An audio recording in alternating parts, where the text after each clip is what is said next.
Hello future miners, स्वागत है एक बार फिर से आपके अपने यूट्यूब चैनल माइनिंग मिस्ट्री में।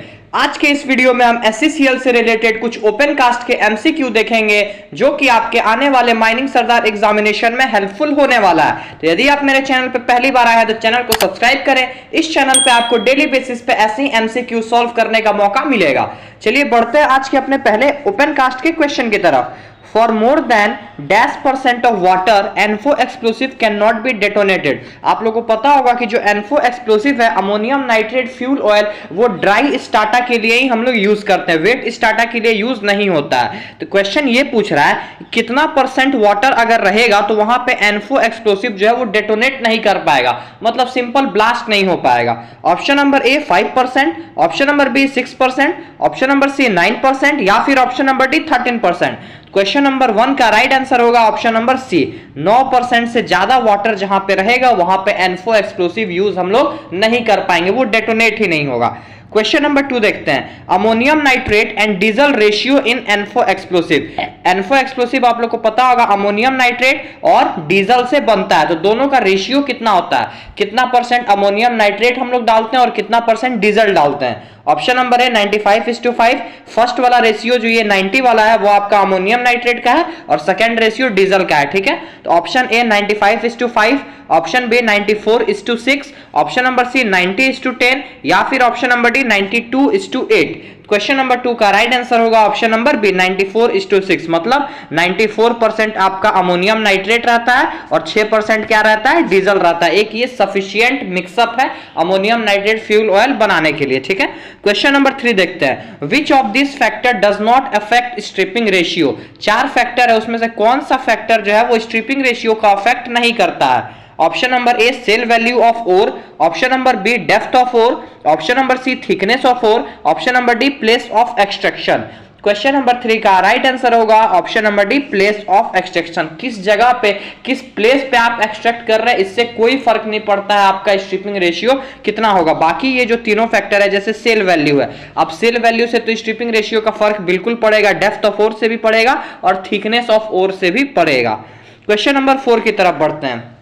क्वेश्चन नंबर 4 है हमारा, this is the stripping ratio at which cost of mining of mineral is equal to the sale value of ore. ये एक ऐसा स्ट्रिपिंग रेशियो है जिसमें आपका कोयला निकालने का खर्च जितना हुआ उतना ही पैसा में आप, मतलब मान के चलिए कि 1 टन कोयला निकालने में आपको 20 रुपए खर्चा लग रहा है। फॉर एग्जाम्पल मैं ले रहा हूं, इसको सीरियस मत समझिएगा। 1 टन कोयला निकालने में हमारा कितना खर्चा हो रहा है, 20 रुपए, और वही जब 1 टन कोयला को हम बेचेंगे तो हमको कितना मिला, 20 रुपया, मतलब ना प्रॉफिट हुआ ना लॉस हुआ। इसके बाद इस स्ट्रिपिंग रेशियो के बाद हम लोग क्या होने लगते हैं, लॉस में जाने लगते हैं। ऐसे स्ट्रिपिंग रेशियो को हम लोग क्या बोलते हैं। Option number A break even stripping ratio, option number B overall stripping ratio, option number C maximum allowable stripping ratio.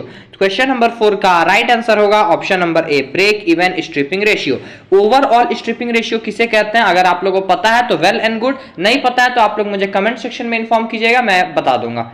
Question number 5 देखते हैं। क्वेश्चन नंबर 5 है, if there is a layer of hard and soft rock alternatively which process of charging blasting we should follow. अब मान के चलिए आपका एक layer है, इसमें आप यहाँ पे ब्लास्टिंग करने वाले हैं, ठीक है, लेकिन इसमें इस स्टार्टा में क्या है कि यहां तक जो है वो हार्ड रॉक है, फिर यहां तक सॉफ्ट रॉक है, फिर इसके बाद हार्ड रॉक है। तो इस टाइप का अगर स्टार्टा में आपको लेयर मिला तो किस टाइप का चार्जिंग और ब्लास्टिंग आप करेंगे, सिंपल चार्जिंग करेंगे। Option number A muffled blasting, option number B deck charging, option number C prop shooting या फिर option number D plaster shooting. Question number 5 का राइट आंसर होगा option number B deck charging. ऐसे जगह पे जहां पे अल्टरनेटिव में हम लोग को हार्ड और सॉफ्ट रॉक मिलता है वहां पे हम लोग डेक चार्जिंग का इस्तेमाल करते हैं। इस प्रोसेस में हम लोग क्या करते हैं मैं ये भी आपको बता दे रहा हूं। जहां पे हार्ड रॉक रहता है वहां पे मान के चलिए ये हार्ड रॉक है तो यहां पे हम लोग क्या डाल देंगे, यहां पे हम लोग एक्सप्लोसिव डालेंगे।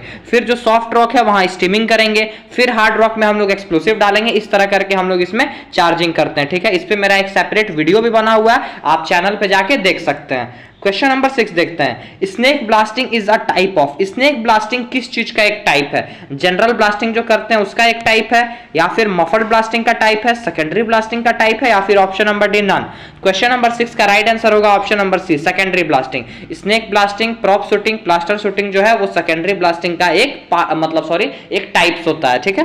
क्वेश्चन नंबर 7 देखते हैं। डिस्टेंस बिटवीन रड इन मफल्ड ब्लास्टिंग। जो हम लोग मफल्ड ब्लास्टिंग करते हैं उसमें जो होल के ऊपर ऐसे ऐसे रड लगाते हैं उसके उसके ऊपर जो हम लोग एक बोरा रखते हैं, तो वो रड का डिस्टेंस क्वेश्चन नंबर 7 में पूछा जा रहा है कि उस रड के बीच कितना डिस्टेंस होगा। ऑप्शन नंबर ए 10 से 13 सेंटीमीटर, ऑप्शन नंबर बी 15 से 25 सेंटीमीटर, ऑप्शन नंबर सी 30 से 35 सेंटीमीटर, या फिर ऑप्शन नंबर डी 45 से 55 सेंटीमीटर।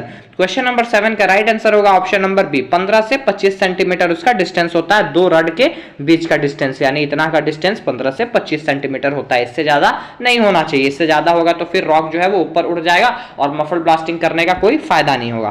क्वेश्चन नंबर 8 देखते हैं। It is a method of surface mining involves mining and washing together of generally unconsolidated rock near ground surface. Option number A placer mining, option number B glory hole mining, option number C bunker mining, या फिर option number D none. इसका reference आप DJ Deshmukh volume 1 के chapter 5 open cast से ले सकते हैं। Question number 8 का राइट आंसर होगा option number A placer mining. ठीक है, क्वेश्चन नंबर 9 की तरफ बढ़ते हैं। ये एक तरह से जनरल नॉलेज क्वेश्चन है माइनिंग से related. Largest open cast mines in Asia, पूरे एशिया में सबसे लार्जेस्ट कोल माइंस कौन सा है? Option number A Korba, option number B Siyaji, option number C Gevra, option number D north antelope mines. Question number 9 का right answer होगा, आप सभी को पता होगा, option number C Gevra mines. Gevra mines India का सबसे बड़ा माइंस है, एशिया का सबसे बड़ा माइंस है और पूरे वर्ल्ड में ये 4th नंबर पे आता है गेवरा माइंस। और बहुत जल्दी जो है SCCL टीम, कोल इंडिया लिमिटेड की टीम इस प्रोजेक्ट को एक्सपेंड करने वाली है और इसको पूरा वर्ल्ड का सबसे लार्जेस्ट कोल माइंस बनाने के फिराक में है SCCL। ठीक है, तो बहुत जल्द आप लोग को ये न्यूज आ जाएगा कि जो गेवरा माइंस है वो पूरे वर्ल्ड का सबसे लार्जेस्ट ओपन कास्ट माइंस है। अगर प्रेजेंट की बात करें तो अभी प्रेजेंट में सबसे बड़ा माइंस वर्ल्ड का है नॉर्थ एंटीलोपी माइंस, जो आई थिंक USA में है। इसको आप एक बार कंफर्म कर लीजिएगा, प्लेस कंफर्म कर लीजिएगा। माइंस में श्योर हूं कि नॉर्थ एंटीलोपी माइंस जो है सबसे बड़ा माइंस है। क्वेश्चन नंबर 10 देखते हैं। A dozer equipped with fork like attachment known as, एक डोजर में अगर फोर्क लाइक, फोर्क मतलब होता है कांटा चम्मच, आप लोगों ने देखा होगा जिससे आप लोग चाउमीन और मैगी खाते हैं, उसी टाइप का अगर हम लोग डोजर में अटैचमेंट कर दें, उस अटैचमेंट को हम लोग क्या बोलेंगे? Option number A wiper, option number B radar, option number C gummer, option number D ripper. Question number 10 का राइट आंसर होगा option number D ripper. Simple एक समझिए, जैसे आप लोग किसी गांव एरिया से होंगे, खेती करते होंगे, तो जो हल जोता जाता है, जो हल रहता है, मेरा डायग्राम उतना अच्छा नहीं, ऐसे करके एक हल रहता है, इसी टाइप का एक अटैचमेंट मतलब रीपर होता है, जो क्या करता है, जमीन को डोजर में वो लग जाता है और वो कट करते हुए जाता है। ठीक है, क्वेश्चन नंबर 11 की तरफ बढ़ते हैं। क्वेश्चन नंबर 11 है, soft rock and medium hard rock below hardness of dash in Mohs scale provide suitable for ripping. अब जैसे वो अटैचमेंट हम लोगों ने लगा दिया, जिसको मैंने बोला अभी फोर्क लाइक अटैचमेंट, कांटा चम्मच जैसा डोजर में ऐसे लगा देते हैं कि वो काटते चले, डोजर आगे आगे बढ़ते चले, पीछे से वो काटते चले, तो वो मतलब मो स्केल में उस रॉक का कितना हार्डनेस होगा तब वो उसको अच्छे से काट पाएगा। मतलब रीपर से कट होने के लिए उस रॉक का, कि उस मिनरल का मो स्केल में हार्डनेस कितना होना चाहिए? Option number A 4, option number B 5, option number C 7, option number D 8। तो क्वेश्चन नंबर 11 का राइट आंसर होगा ऑप्शन नंबर बी बिलो 5। ठीक है, बिलो हार्डनेस ऑफ 5, 5 से कम रहेगा, 5 से अगर ज्यादा रहता है उसका हार्डनेस तो रीपर जो है उसको नहीं काट पाएगा। ठीक है, क्वेश्चन नंबर 12 देखते हैं। Dash is suitable for digging alluvium soil sandy soil, कौन सा मशीन जो एलुवियम सॉइल और सैंडी सॉइल में ऑपरेट करने के लिए यूजफुल होता है? Option number A shovel, option number B dozer, option number C dragline, option number D all. Question number 12 का राइट आंसर होगा ऑप्शन नंबर सी ड्रैगलाइन। ठीक है, क्वेश्चन नंबर 13 देखते हैं। This is a machine for levelling the road. अब open cast के case में जो हॉल रोड होता है उसको हमेशा लेवल किया जाता है ताकि जो मशीनें चल रही हैं, जो HEMM चल रही हैं, उनको चलने में दिक्कत ना हो। तो वो जो रोड को लेवल हम लोग करते हैं किस मशीन से करते हैं? Option number A grader, option number B scraper, option number C header, option number D none. Question number 13 का राइट आंसर होगा ऑप्शन नंबर ए ग्रेडर। ठीक है, ग्रेडर से हम लोग क्या करते हैं, रोड को लेवल करते हैं। क्वेश्चन नंबर 14 की तरफ बढ़ते हैं। India is among dash countries to engage in lignite mining. India कितने कंट्री में से एक है जो लिग्नाइट माइनिंग का एक्सट्रैक्शन करता है? Option number A 2, option number B 3, option number C 6, option number D 4। Question number 14 का राइट आंसर होगा ऑप्शन नंबर डी 4। इंडिया उन 4 देशों में से एक है जो क्या करता है, लिग्नाइट माइनिंग का ऑपरेशन करता है, लिग्नाइट माइनिंग को एक्सट्रैक्ट करता है।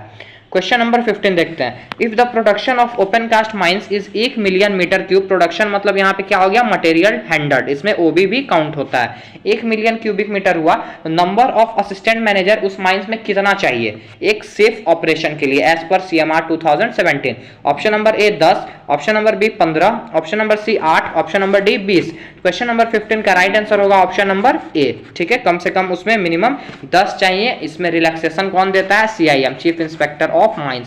1 मिलियन मीटर क्यूब तक रहा मटेरियल हैंडल्ड 1 साल का, तो हम लोग को 10 असिस्टेंट मैनेजर चाहिए होता है। क्वेश्चन नंबर 16 देखते हैं। क्वेश्चन नंबर 16 है, no trees loose stone shall be allowed to remain within a distance of dash metre from edge of excavation. जहां पे एक्सकवेशन हो रहा है उससे कितने मीटर दूर तक कोई ट्री लूज स्टोन वहां पे नहीं रखा जाएगा या फिर उसको वहां पे होने के लिए अलाउ नहीं किया जाएगा, उसको वहां से हटा दिया जाएगा। Option number A 5 metre, option number B 10 metre, option number C 3 metre, option number D 6 metre. Question number 16 का राइट आंसर होगा ऑप्शन नंबर सी 3 मीटर। ठीक है, क्वेश्चन नंबर 17 देखते हैं। अच्छे से इस क्वेश्चन का आंसर कीजिएगा, कंफ्यूजिंग है। Before starting mechanised open cast mines, अगर इसमें आप थोड़ा सा लॉजिक भी लगा लेना तो अगर आप नहीं भी जानते हैं तो भी इस क्वेश्चन का आंसर आप इजीली कर सकते हैं। ओपन कास्ट माइंस स्टार्ट होने से पहले कौन ये इंश्योर करेगा कि उस माइंस का किस मेथड से वर्किंग होने वाला है, डंप स्लोप, स्लोप स्टेबिलिटी, जो रडार है वो प्रॉपर तरीके से सुटेबली फिक्स्ड है, सारा चीज प्लान्ड है साइंटिफिक स्टडी के द्वारा या फिर नहीं। Option number A owner, option number B agent, option number C both यानी owner agent, option number D manager, या फिर option number E owner agent और मैनेजर तीनों की जिम्मेवारी है। तो इसका क्वेश्चन नंबर 17 का राइट आंसर होगा option number C both, owner और एजेंट। मैंने ऐसा क्यों बोला कि थोड़ा सा दिमाग लगाइए। देखिए यहाँ पे क्या पूछा गया, before starting mechanised open cast mines. अब जब मैकेनाइज्ड ओपन कास्ट स्टार्ट ही नहीं हुआ है तो मैनेजर कहां से रहेगा। यहां क्वेश्चन पूछा जा रहा है ओपन कास्ट माइंस स्टार्ट होने से पहले, तो ओपन कास्ट माइंस स्टार्ट होने से पहले मैनेजर तो रहेगा नहीं, तो मैनेजर खत्म हो गया, इसीलिए इसका क्या हो जाएगा, ओनर और एजेंट। ओनर और एजेंट दोनों की ये जिम्मेवारी होती है। माइंस स्टार्ट करने से पहले माइंस का method of working, dump slope, ये सारा चीज साइंटिफिक स्टडी के द्वारा मतलब प्लान करके अच्छे तरीके से फिक्स्ड हो। क्वेश्चन नंबर 18 देखते हैं। अब क्वेश्चन नंबर 18 क्वेश्चन नंबर 17 से ही रिलेटेड है। Who will ensure that recommendation made for dump slope. अब ये कौन इंश्योर करेगा, इस साइंटिफिक स्टडी द्वारा जो रिकमेंडेशन यानी जो चीज बताया गया है मेथड ऑफ वर्किंग के लिए, डंप स्लोप के लिए, मॉनिटरिंग ऑफ स्लोप स्टेबिलिटी के लिए, उसका पालन किया जा रहा है या फिर नहीं किया जा रहा है। Option number A owner, option number B agent, option number C both यानी दोनों, ऑप्शन नंबर डी मैनेजर, या फिर option number E owner agent and manager, मतलब तीनों का ये जिम्मेवारी है। क्वेश्चन नंबर 18 का राइट आंसर होगा option number E owner agent and manager.